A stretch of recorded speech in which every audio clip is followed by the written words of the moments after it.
How to adjust the cutting height of a Toro Recycler. Toro Recycler lawnmowers were designed with a cutting height adjustment that gives you more control over the height of your lawn. Though grass height is an aesthetic choice for many people, it also has a practical use. Longer grass prevents the soil from drying quickly and the grass from dying.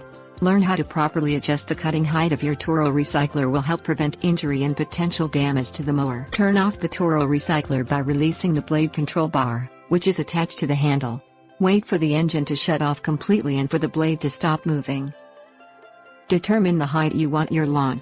The Toro Recycler has 9 height settings, from 1 1/4 inches to 4 1/4 inches. Pull back on the lever attached to the right front wheel and slide it toward the back of the mower to increase the cutting height and toward the front of the mower to decrease the cutting height. Release the lever over the notch of your desired height to lock the lever in place. Repeat steps 3 and 4 on the 3 remaining wheels. The mower will not function properly unless the cutting height is the same on all 4 wheels.